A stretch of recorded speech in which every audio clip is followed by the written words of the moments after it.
Hello students, आज हम आपकी इंग्लिश बुक का थर्ड लेसन करने जा रहे हैं जिसका नेम है द फॉल्स फ्लाइट। तो फॉल्स फ्लाइट एक प्रोवर्ब है जिसका मीनिंग है झूठी उड़ान भरना, या बोलते हैं ना ख्याली पुलाव पकाना, मतलब बड़े बड़े सपने देख लेना। ठीक है, तो ये इसमें देखिए लिखा है, have you ever heard of day dreamer? क्या आपने कभी दिन में सपने देखने वालों के बारे में सुना है? Have you heard the story of Sheikh Chilli? क्या आपने शेख चिल्ली की कहानियाँ सुनी हैं? तो इन्हीं से रिलेटेड है आपकी स्टोरी, मतलब ऊंची ऊंची उड़ान भरना, बड़े बड़े सपने देखना, मेहनत ना करना पड़े और सब कुछ हासिल हो जाए। तो इस बारे में ये आपकी स्टोरी है। तो चलिए स्टार्ट करते हैं। Sheikh Chilli and his wife lived in a village. Sheikh Chilli उसकी वाइफ के साथ एक गांव में रहता था। One day Sheikh Chilli said to his wife, एक दिन उसने अपनी वाइफ से कहा, when I get some money I will buy a cow. जब मेरे पास कुछ पैसे आ जाएंगे तो मैं एक गाय खरीदूंगा। हिज वाइफ रिप्लाइड, उसकी वाइफ ने जवाब दिया, then I will milk the cow, फिर मैं गाय से दूध निकालूंगी। We will need lots of clay pot, और हम बहुत सारी मिट्टी के घड़े खरीद लेंगे। तो अभी गाय नहीं आई है, लेकिन उससे क्या क्या करेंगे आगे के सपने देखे जाने लगे हैं। Sheikh Chilli, yes I will have to go to buy some, हाँ ठीक है, मैं कुछ मिट्टी के जो घड़े हैं वो खरीद लाऊंगा। Next day her wife went to market and bought some pots, अगले ही दिन उसकी वाइफ मार्केट चली गई और कुछ पॉट्स घड़े खरीद लाई। शेख चिल्ली आस्क्ड हर, शेख चिल्ली ने उससे पूछा, व्हाट डिड यू बाय, क्यों खरीद लिए?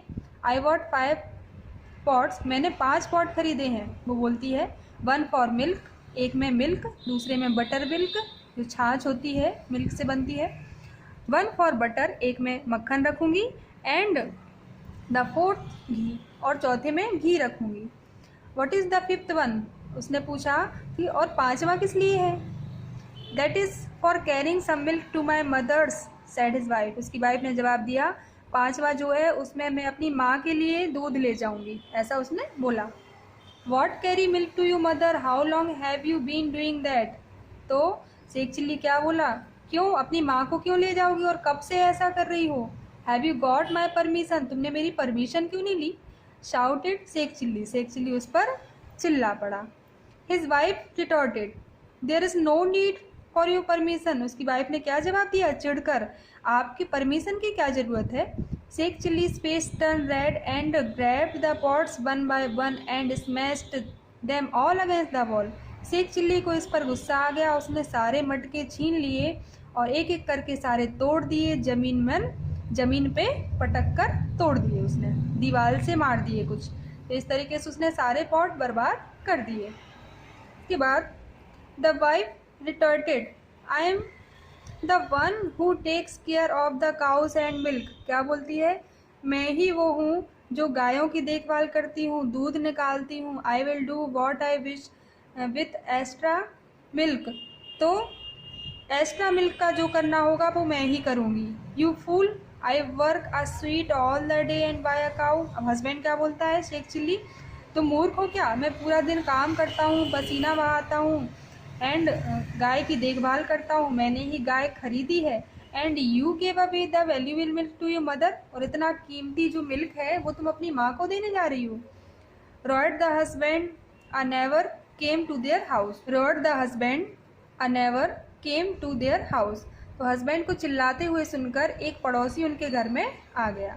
He asked the angry husband, और उसने एंग्री हस्बैंड मतलब शेख चिल्ली जो कि गुस्से में था उससे पूछा, व्हाट इज़ द मैटर, क्या हुआ, वाई आर यू शाउटिंग, तुम इतना चिल्ला क्यों रहे हो?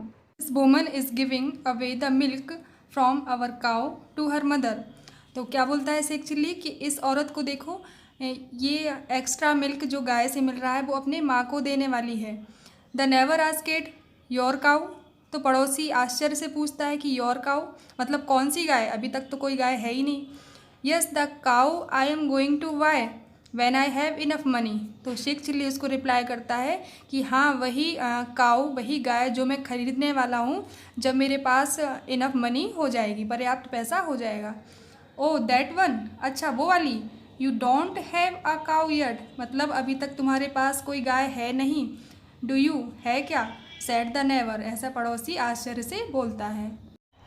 The man said, just wait I am going to eat get one, अरे वेट करो, मैं खरीदने ही जा रहा हूँ, ऐसा वो अपने पड़ोसी से बोलता है। Oh really, now I know what happening to my wheat and corn. तो पड़ोसी देखो क्या बोलता है, अच्छा तो अब समझ में आया कि मेरा पूरा जो वीट है, गेहूँ और मेरी फसल बर्बाद क्यों हो रही है।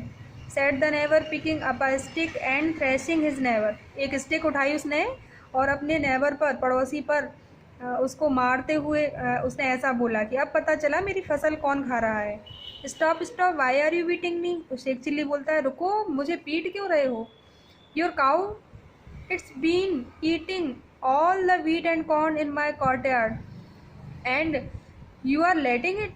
अब क्या बोलता है पड़ोसी, तुम्हारी गाय ने मेरी पूरी फसल खा ली, मेरे आंगन में, मेरे खेत में से, और तुम उसे ऐसा करने दे रहे। वाट व्हीट एंड व्हाट कॉर्न, कौन सी गेहूँ, कौन सा मक्का, ऐसा शेख चिल्ली बोलता है। I am going to sow. तो पड़ोसी क्या बोलता है, अरे वही जो मैं अब बोने जा रहा हूँ। मतलब अभी उसके पास व्हीट कॉर्न है ही नहीं फसल, लेकिन गाय ने खा लिया, ऐसा वो उसको बोलता है। I have been planning it for month, मैं कई महीनों से सोच रहा हूँ कि वो फसल उगाऊँ। And your cow has been eating all the wheat and corn, लेकिन तुम्हारी गाय ने आके सारा खा लिया, मैं उगा ही नहीं पाया। Sheikh Chilli and his wife suddenly realised the truth. तो शेख चिल्ली और उसकी वाइफ को सच्चाई का पता चलता है। And they had a hearty laugh, और वो हंस पड़ते हैं। मतलब क्या है इस स्टोरी का मीनिंग, कि ना तो गाय खरीदी गई और ना ही पड़ोसी ने फसल उगाई, लेकिन गाय के पीछे इतना बड़ा झगड़ा हो गया तो पड़ोसी ने आके सबक सिखाया। मतलब रिआंसर दिया एक तरीके से, कि जो गाय तुमने खरीदी नहीं उसने मेरी वो फसल खा ली जो मैंने उगाई नहीं। तो ये फॉल्स फ्लाइट हो गई। तो कभी भी हमें ऐसी झूठी उड़ान नहीं भरना चाहिए, हमेशा पहले मेहनत करो और उसके बाद ही हमें नतीजा मिलेगा, ना कि इस तरीके से ख्याली पुलाव पकाने से कोई भी काम सफल होगा। तो ये थी स्टोरी। अब चलिए इसकी एक्सरसाइज देख लेते हैं। देखिए यहाँ पर कुछ वर्ड दिए हैं। Here are some words showing reactions, कुछ रिएक्शंस हैं ये words. Write plus for the positive reaction and minus for the negative reaction. देखो रिएक्शन से क्या समझ रहे हो कि यहाँ कुछ वर्ड जो हम बोलते हैं उनका कुछ का मीनिंग नेगेटिव होता है, कुछ का पॉजिटिव होता है। जो अच्छे वर्ड हैं वो प्लस में जाएंगे और जो नेगेटिव मीनिंग वाले वर्ड हैं, नकारात्मक अर्थ वाले, वो माइनस में चले जाएंगे।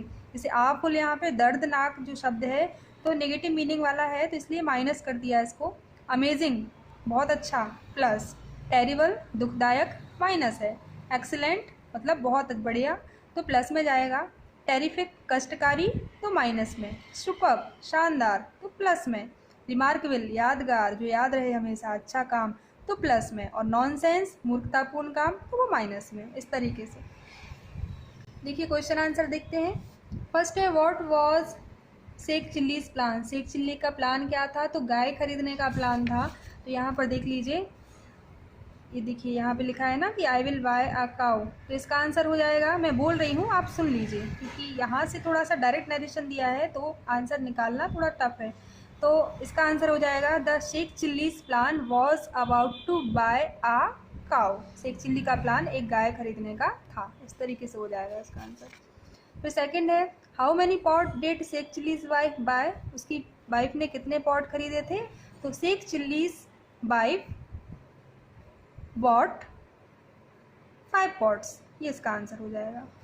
Y did she buy an extra pot. उसने एक एक्स्ट्रा पॉट क्यों खरीदा था, तो she bought an extra pot to carry the extra milk to her mother.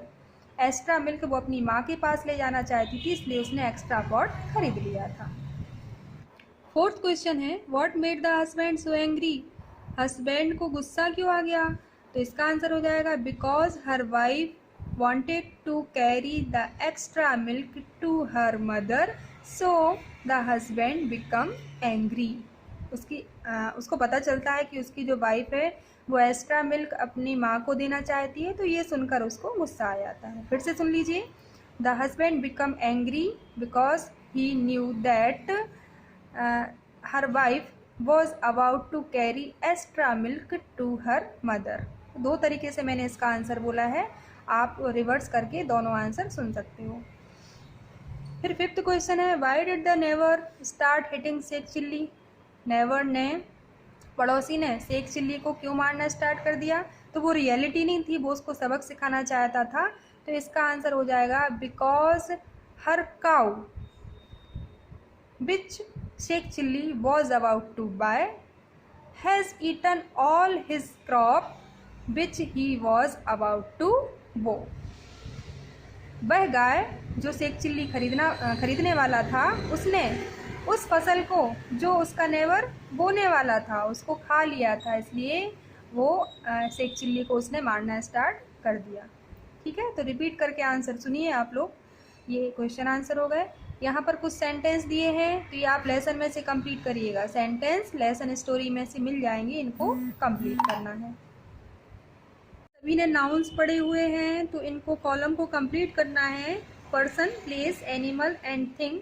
तो ये बहुत सारे वर्ड्स आपको दिए हैं, इनमें से जो पर्सन व्यक्ति हैं वो इस कॉलम में आ जाएंगे, प्लेस जो स्थान है वो इस कॉलम में आ जाएंगे, एनिमल्स इस कॉलम में आ जाएंगे, एंड देन थिंग्स जितनी भी वस्तुएं हैं वो इस कॉलम में आ जाएंगी। ठीक है, proper noun, common noun, material, collective noun and abstract noun. तो ये 5 काइंड ऑफ नाउन दिए हैं। इन सब का डिटेलिंग यहाँ पर नीचे दिया है, आप इनको अच्छे से पढ़ सकते हैं, या मेरे ग्रामर वीडियो आप यूट्यूब चैनल पर माई गुरुकुल में सर्च करके देख सकते हैं। ओके, तो ये था आपका थर्ड लेसन फॉल्स फ्लाइट, यहाँ पे कंप्लीट होता है। वॉच करिए सभी लोग और अच्छे से इस लेसन को कंप्लीट करिएगा। Thank you so much.